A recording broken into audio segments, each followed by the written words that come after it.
राजा बावला है। कहता ईश्वर कहाँ है? प्रमाण दो। वह किसे देख रहा है, कहां देख रहा है, इस समय क्या कर रहा है? और नास्तिक है बेटा, जो कल तक किसी ने उत्तर नहीं दिया तो वह सारे मंदिरों से मूर्तियां हटवा देगा। बस इतनी सी बात और इतनी चिंता। बेटा बड़े बड़े विद्वान। पिताजी, आप कल मुझे राजा के पास ले चलिए, मैं उनके प्रश्नों का उत्तर दूंगी।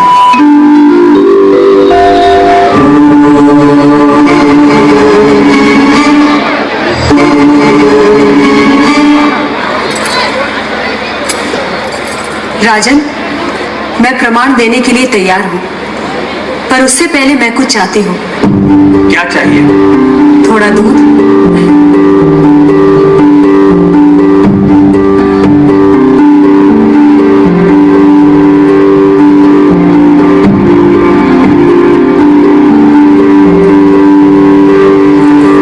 राजन, इस पात्र में आपको क्या दिखाई दे रहा है?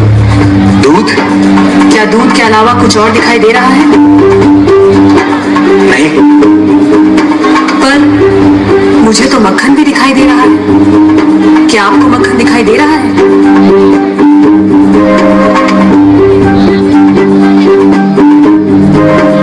नहीं।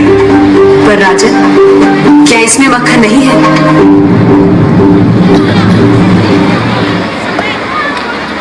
है। जैसे दूध के कण कण में मक्खन है, मक्खन के कण कण में घी है, वैसे ही ईश्वर सृष्टि के कण कण में भिन्न भिन्न रूपों में है, जो है पर दिखाई नहीं देता। जैसे दूध से मक्खन पाने के लिए उसे मथना जरूरी है, उसी तरह वेदांत के श्रवण, वेदांत का मनन और उसके निहितार्थ पर निरंतर ध्यान के द्वारा ही ईश्वर का अनुभव किया जा सकता है। राजन, क्या आपके पहले प्रश्न का उत्तर आपको मिल गया? मैं मान लेता हूं, पर वो किसे देख रहा है, किस ओर देख रहा है? क्या मुझे एक जलती हुई मोमबत्ती मिल सकती है? राजन, ये रहा आपके दूसरे प्रश्न का उत्तर। प्रकाश की ये लौ कहाँ देख रही है? किसे देख रही है? ये सभी को देख रही है। सभी और देख रही है। राजन, जिस तरह इस मोमबत्ती का प्रकाश चारों ओर फैला हुआ है, उसी तरह ईश्वर की चेतना चारों ओर फैली हुई है, और उसी चेतना के कारण हम चलते हैं, बोलते हैं और सुनते हैं। जैसे ये प्रकाश सभी ओर देख रहा है, वैसे ही ईश्वर सभी ओर देख रहा है।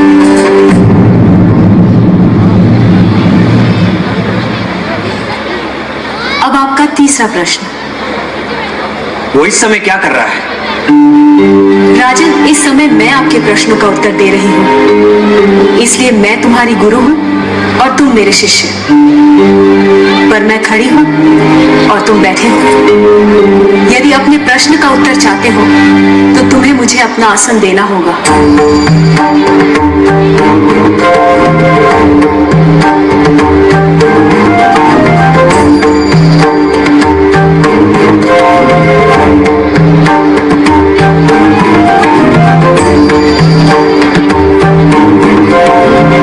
राजन, ये रहा तुम्हारे तीसरे प्रश्न का उत्तर। कुछ देर पहले आप सारे मंदिरों से मूर्तियां हटवाने का विचार कर रहे थे। इस समय आप ईश्वर के बारे में फिर से विचार करने लगे हैं। आप मेरे स्थान पर खड़े हैं और मैं आपके सिंहासन पर बैठी हूँ। इधर एक राजा को सामान्य नागरिक का स्थान और एक सामान्य नागरिक को राज सिंहासन दे सकता है। ये आप देख रहे हैं। आप मेरे स्थान पर और मैं आपके स्थान पर बैठी हूँ। ईश्वर इस समय ये करवा रहा है, उस अनंत और असीमित शक्तियों के स्वामी जिसने ये सुंदर, अद्भुत, विस्मयकारी और महान संसार रचा है, जिसमें सूर्य, चंद्र, तारे, ग्रह, नक्षत्र अपने अपने स्थान पर स्थिर और गतिमान है, जिसके कण कण में एक व्यवस्था है। ऐसे शब्दों और ज्ञान से परे ईश्वर के लिए क्या संभव है? कहिए राजन, क्या मंदिरों से मूर्तियां हटवाई जाए?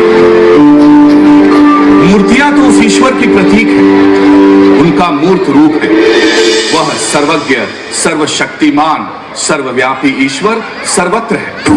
किसी ने उसको पत्थर में पाया, किसी ने पेड़ों में, किसी ने शब्दों के माध्यम से, तो किसी ने प्रार्थना करके।